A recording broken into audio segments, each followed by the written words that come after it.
What's going on, everybody? Argel and Josh here from Global Capital Network, and we wanted to share with you guys a quick tip. This is 7 no-nos, what not to do when pitching investors.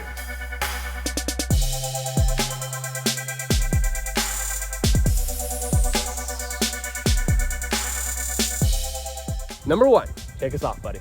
Number 1, don't pick just one investor for the whole event. You know, sometimes there are strategic investors, but sometimes it is truly a numbers game. You know, you really want quality and quantity. That's what we try to bring to our events. So when you're at one of our pitch events, just, you know, try to talk to multiple investors. Don't get your heart set on one, you know, whether they're a billionaire or not.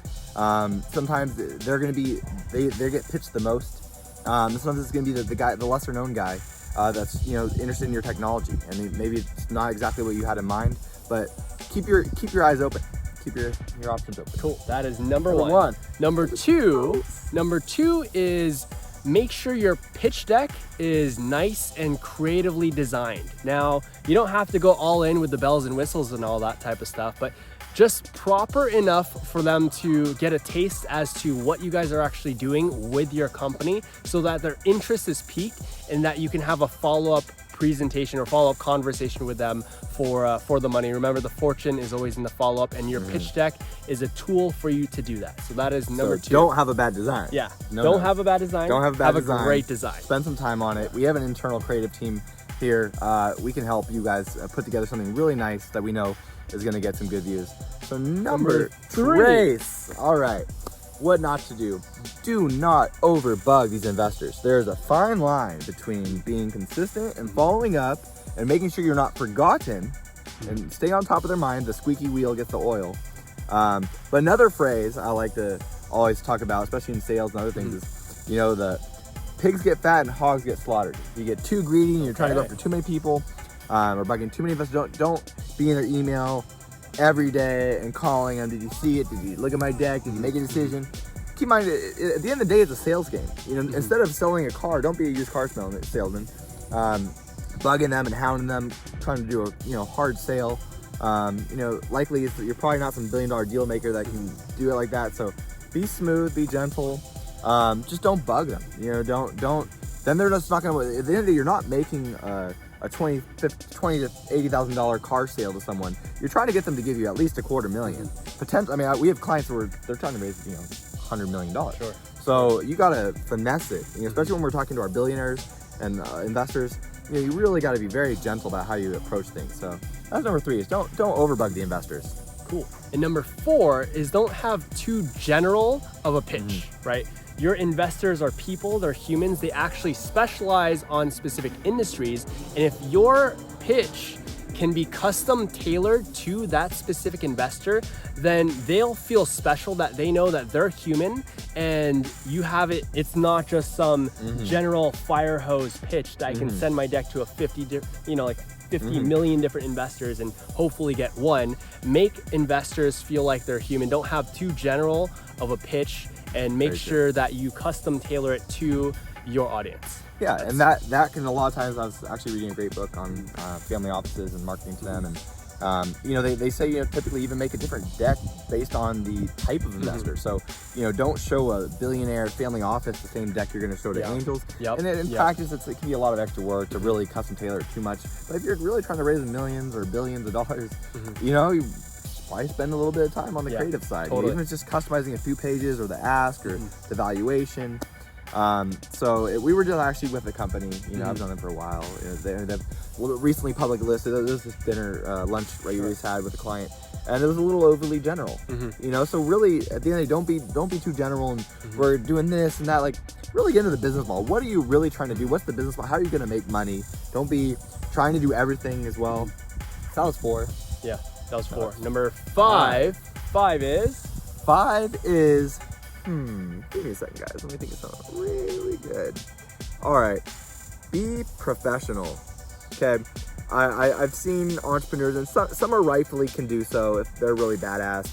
They're in the New York Times and they're all over the place. But look professional. They're gonna entrust you with their money to go multiply it. And it's not just about how you can perform and the technology you're thinking of. At the end of the day, you're a reflection on them. Yeah. Your reflection on their investment. And you're going to be out there talking, well, I just got invested by this guy, and this guy, and you're a reflection of them. And ultimately, it's not just about the money and the technology that you can make and how much money or whatever the business model is. But you're going to have to you always have to be a salesman. You're going to be pitching your company to potential partners and channel partners, to potential clients, whether it's business to business, business to government, business to client, regardless. You need to be professional. So don't come to pitch in sandals or shorts or something unless you're really, really badass. And if you can pull that off, but at the same time, you want to make sure you increase the chances for them to, like you guys. You can be relaxed. We're not wearing ties. I do recommend wearing some ties, but honestly, you can wear a coat and a nice dress-up button shirt, or at least a button-up shirt. You don't need to, do the full nines and vests and all that stuff, although it can look good. You can look like a banker, but sometimes you don't want to be over salesy, maybe overly do it, but, don't show up in sandals or shorts and other things like that, or, just a V-neck shirt. Yeah. I mean, I guess that can be okay, but just look professional. So no, don't underdo it. That's number 5. Be the best dressed. Number 5. Now, number 6 would be don't, give me one second. I had this one. Don't. Just don't. No. Well, interlude while he thinks. Yeah, sure. Don't have nothing to say. Which is exactly what we are not doing, because number 6 actually is, I had it. Hang on, give me 1 second. We're gonna have to chop this up a little bit. No, this is going live. It's off the top. We're just from the heart, my friends. Yeah, totally. For all you entrepreneurs out there. Okay. Number 6, I got it. Number 6 is, don't treat this like a one-time thing. Don't treat this like a one-time thing. For you pitching to investors, this is not just a one-time, okay, we're gonna fund your business one time. If you really do treat yourself like a serial entrepreneur, like this is not just a one-time venture, then if they like you the first time around and you go for a successful exit and you pay them back, 10x, 20x, 30x their return on investment, then they're more likely to have you be their next investment and their next investment and their next investment. I don't know if you guys are just short-term entrepreneurs, but if you really are a serial entrepreneur, treat this like a long-term relationship, like a long-term professional relationship where I'm not just gonna take your money and operate with it, but I'm gonna take your money, return it, and I expect you to reinvest into me the next time around. Does that make sense? So don't treat this like a short-term, one-time go-around. Okay, that's number 6. A lot of our entrepreneurs have returning investors, and even before you exit and get to the next venture, keep in mind that it's not usually like a one-day thing where you come and you pitch and they write a $500,000 check. No, any really responsible investor, unless it's really critical and you have really proven yourself, you have major partners, they can easily verify it. For the most part, they're going to want to go home and do research for a month. They're going to negotiate with you. Some of them want to watch you, monitor you for 3 or 6 months or a year, and wait till you hit certain milestones before they're comfortable putting their money in. So it's, don't be like, oh, you're not giving me money, then screw you. This is a long sales cycle when you're talking about getting $500,000 or several million. And we've had investors that move very fast, but a lot of these guys move slow, and they really want to take their time to make a decision. And you have more than one round. You're not just raising for the current round that you're in. It's several rounds. Yes, they too would like to hear. They also want to hear the 7 tips on what not to do when pitching. So that was 6. That was 6. Number 7. Number 7 is. All right. Take us home, buddy. That's a good one.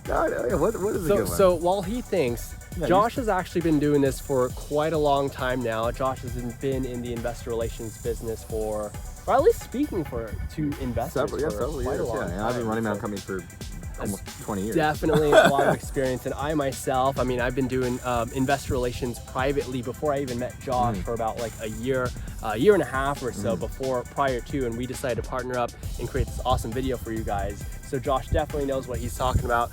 And that's why he's going to be delivering number 7, which is don't put all your eggs in one basket. Okay? Too many times we're trying to help clients. They have a great idea or great this, and no, Josh, we're trying to close this investor deal, or this or that. You know what? They call me 6 months later, nothing's happened. So don't just someone's talking to you, you need a pipeline of investors and people you're talking to, because then you can have a bidding war too. Yeah. Hey, even if you have one investor that's interested, if they know they're the only money on the table, they're gonna Leverage. smell It's it. leverage, Have some leverage, you know? and that's where we come. Okay, because even if you already have that investor, you might need investors for future rounds. You know, they're gonna have to come back. So even if you already found an investor for now, you're not just you don't want to wait till you need that money. So yeah. Number 7, don't put all your eggs don't put all your eggs in in one basket. Call us. Yes. Hey, we can help, or at least Let give us you some know. advisory services. Reach out to Global Capital Network. You can reach us at info@globalcapitalnetwork.com. or 1-800-836-7415. That is it. Thank you guys for All right, tuning in to the 7 no-nos as to what not to do when asking for money. Appreciate you guys. Like, comment, subscribe, follow, share this with other people who you feel like you need, that they need this. And we will see you guys at our next investor. Oh, there's mosquitoes on me because I'm too fly. They want you. They want you. All right, guys. All right. Out.